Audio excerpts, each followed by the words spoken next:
right. We're gonna try something a little different than propaganda hour, which is not an hour anyway. But on this episode, we're gonna try this new thing where one of us will bring an article or some form of media and present it to the other person, and we'll talk about it briefly for no more than 5 minutes. I'm putting a 5-minute cap on it. Okay. Okay. So this is an article in New Republic by Jeet Heer, and the title is called "Why the Anti-War Left Should Attack Putin Too," and then the subtitle is "His leftist apologists in the U.S. media aren't just blind to Russia's election meddling, but to Putin's xenophobia and homophobia." And I'm not going to give a lot of context for this, but I am just going to read some sentences from it, okay? So here's the first one I highlighted. While the left should be wary of American hawks eager to launch a new Cold War, there is no reason to entertain any illusion about Putin's foreign policy, which the left should oppose based on its own principles. Okay. The problem is that Russia's foreign policy threatens to export many of Putin regime's worst features, particularly xenophobia and homophobia. Okay. So I want to find the part where he actually says this, what I think is kind of a ridiculous thing. Who is this asshole? Oh, here it is. Here it goes. All right. So rather like Trump's senior advisor, Steve Bannon, Putin seems to be pushing for an international alt-right, an informal alliance of right-wing parties held together by a shared xenophobia. Bannon is an ideologue, but Putin's motives are likely to be more cynical, a desire to sow chaos in the governments that have clashed with Russia over its western border. Regardless, Trump and Bannon have found common cause in a policy that should be opposed by anyone who wants to defend the rights of immigrants and ethnic minorities. Okay, so this is kind of the conclusion of the article. Additionally, the U.S. could also push for greater security in vote counting. Even though the consensus is that last year's vote hacking attempts were unsuccessful, those campaigns have created uncertainty about the election process. The larger argument the left should make is that Russian interference was enabled by flaws in the American political system that allowed the collusion to take place.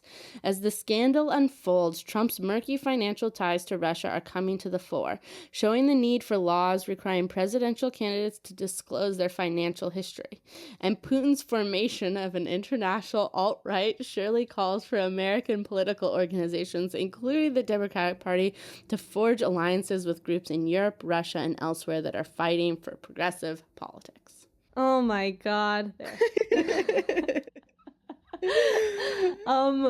Okay, you have the timer on. Boil an egg in 5 minutes. Yeah, boil an egg. This is the kind of thing where this idea has some validity, but when you put it in that kind of ridiculous extreme form, it just makes me want to disagree with it. It's so stupid to introduce this idea of Putin forming an alt-right. It's the alt-right is a specifically American phenomenon. We're talking about a specific brand of young, disaffected white guy who goes on the internet and trolls people. And he's using it to talk about Putin as if he's forming an army of Pepes. The whole thing it's so absurd. He referenced specifically Glenn Greenwald in this article. He's using Glenn Greenwald as the representation of leftists who should be killed. Against Trump also. No, that should be against Trump also because Putin, because Putin is there's this weird conversation going on amongst people on the left. There's two things I've seen that are ridiculous. One is that Putin exploited Americans' racism in order to Putin, not Trump. Putin exploited Americans' racism to clinch the election for Trump.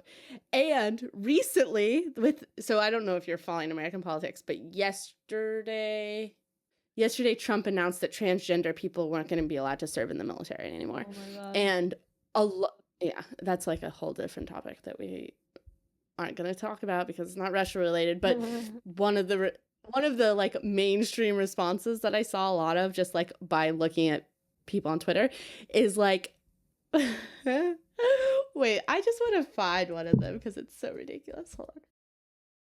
Oh, okay, here we go. So this person who I her name is Molly McHugh. I think she's a journalist. She says, just a reminder that the Kremlin's favorite way to mobilize radicalized support base is gay hate. What? What? And then a bunch of people are just like, yes, Putin has taught the Republican Party how to be What the fuck is going anti-LGBTQ. on? Before that, they never used it to Oh my politicize god. anything. Oh my I know, god. it's Oh my really god. People are absurd. losing their shit. Oh my god.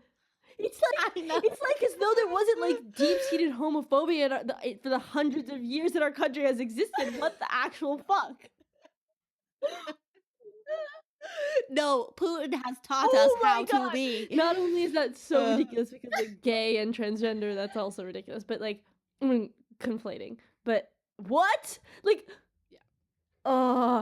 uh, that's so hilarious.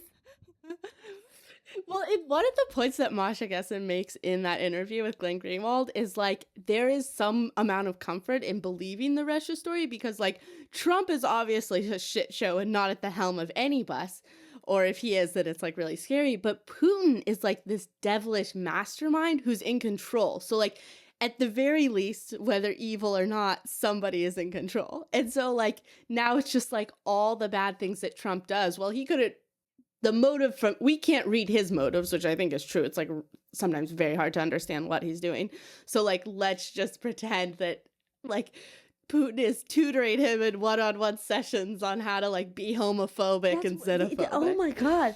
I mean, because there, what I said in the beginning, like the elements of truth, like how the sort of issue of immigration and race and ethnicity in Russia under Putin, there are issues there. Yeah, and but it's certainly not something that is influencing, like it's weird to think that like this whole anti-immigration like wave that's happening in like Europe and the US, why would you think that like Putin had masterminded that? Like that's like just so stupid. Like I can't believe that. I mean, it's this part of what we talked about before, this like supervillain status that people give Putin, where he's like this. Yeah, he's because he's in control.